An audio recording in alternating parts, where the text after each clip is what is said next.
name is Yuri Kasdorp from Mouse, and today we are at a lab guide at Fuji. And we are going to look how to take these anti-cuts, and also, like here, how to not take these anti-cuts. There's a lot of time, and if you know how to take them, you can use a lot of extra track without getting off track, without having this happen to you. But you need to know exactly what line to take. So let's get into that and the rest of the track guide right now. Right, we're here, end of the lap, running 50% race fuel as usual. And as you can see, we're on elevation here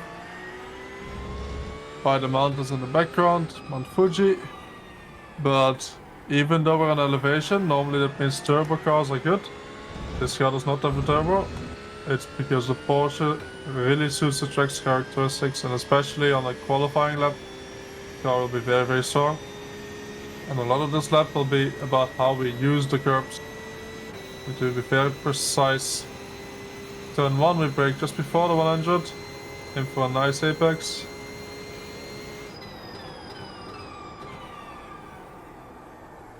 Nice exit.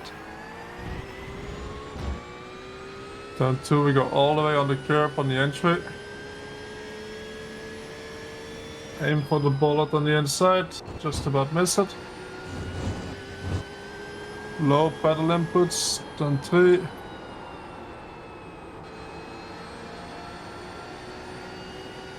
Aim for a good exit.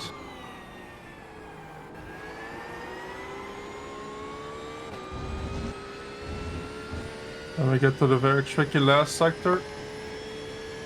How to spot your braking point here. Lots of curb on the entry. Lots of curb on the exit.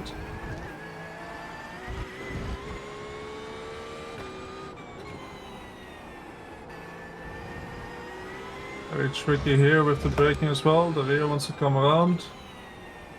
Take a lot of space on the exit here. Focus on a good exit from here. And take a bit of the anti-cuts.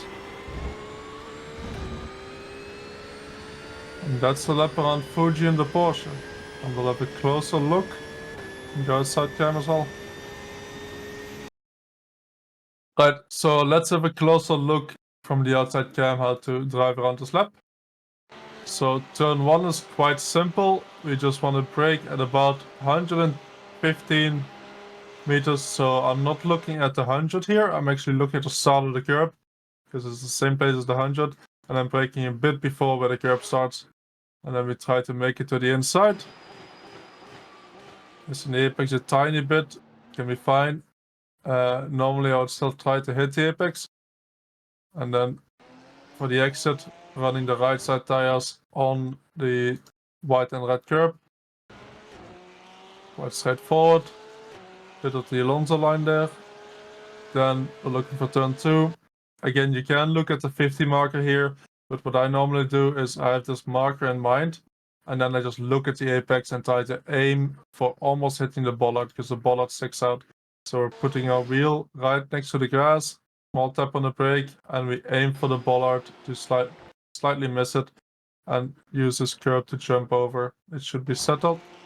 Then for the exit here, we want to use all of the curb, and we want to aim that our left side tires are going back to the road at the end of the curb here. And I don't know exactly how the off-track works, because we are still, as you can see, slightly next to the white line where the curb ends, at least a straight curb. So I think we can use this as off-track as well, but we can't drive straight from here like we would want to. So we need to actually move back to the left again. And small tap on the brake here. Try to keep it to the inside, and especially hit this inside bit of extra, what is this, tiles, bricks. Want to normally hit those, make the car rotate. Bring the car to the right side, look at the 50 marker again, and make sure to not turn in too early here. Turning in too early will really hurt your exit. I want to get to the inside here. Get a nice exit, and you can run all the way to inside 2 tires to the edge of the curb here. It normally catches you. And then we get to a very, very tricky braking zone here because there is not really any marker. And I can hear you think they're right there. But when we go to cockpit cam, I can't look all the way to the right, or at least it's not comfortable for me to look this far to the right to see where my brake marker is. They're too far off my peripheral vision. There's nothing on the left here that will help me. So what I'm looking at is things on the road here. And I'm using these markers here that go onto the road, the brake markers, the brake stripes. And where this one starts and goes like this is what I'm using, and I'm using it just after the one starts here. So after this one starts here, I start going on the brakes, and just before it goes all the way to the left, I want to be fully on the brakes. And then we want to brake on the curb like that. Of course, it depends a bit on your field of view as well, what exactly you use, but I would recommend practicing looking at this line and seeing where you can brake if these markers are also too far off for you. And again, putting your car as far to the left as you can, using all the inside curb here. You can see our left side tire is inside the white line, which is fine because we're on the curb. And then we get to the last sector, anti-cuts. And these anti-cuts can be very dangerous if you don't know how to take them and which ones to take. This one here we can take easily as long as our right side tire is on the right side of the high part. You don't want your right side tires to be exactly in the middle of this part here. And as long as we do that, we want to be close to the grass without being on the grass. You see our left side tires are still on the curb, so this is not an off track. And because it's not an off track, we want to use this because we can run the corner faster. Then we get to the trickiest braking zones, not just on this track, but I think in all of iRacing. And we want to start braking quite early here, so we don't have to brake too hard because we're braking and turning a lot immediately. So we're braking and turning a lot and slowly going off the brakes. And you want to avoid this anti-cut here. So that means don't avoid it completely, but we want to make sure that our left side tires is on the right side of this anti-cut, not in the middle. And then I like to bring the car a bit to the outside of the curb here, and where the curb ends, I start braking a bit. And then slowly hold the brake on and slowly go back on throttle. And on the exit, we can run wide. The first one here, we want to run on the left side of the middle. And the second one, we can run all the way over. And as we run all the way over, the car doesn't get bounced up. And we are very, very far off the road. This is still not an off track because this also counts as part of the curb. So the braking for these two corners and the exit on this one's tricky. Let's have a look on the Delta app, exactly what our inputs are here. So with the Delta, can look at our laps, data here. We pick our lap that we're looking at here. And we look at the corners here. And we can zoom in this.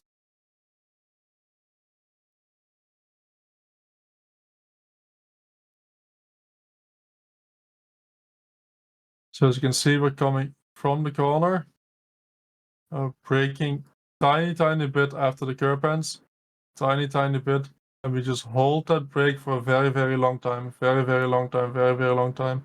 And I'm going up and down the brakes a bit, feeling where the rear starts to give out, because the rear is the limiting factor here, not the front.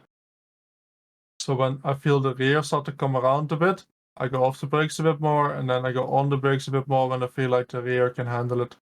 And then slowly back on the power as well. Very long exit, and we go all the way wide over the anti-cut here on the exit and go back straight again.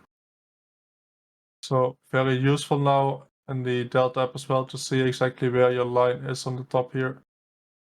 It's very nice. Then we go back to The onboard. The last corner. And then the last corner, we have a very, very wide entry. And again, we have to brake while we're turning. I use this white line on the left side here as a brake marker. And just use slightly before it. And there's a lot of lines that work well in the last corner. It depends a bit car by car as well. In the Porsche, I found running slightly wider than the black line on the track works out well. So not quite all the way outside, but slightly wider on entry to maximize our exit. And then again, the last two anti-cuts here, we want to run with the left side tire to the right side of the anti-cut. And then we finish the lap with just a straight to the start finish line. It's a lap around Fuji.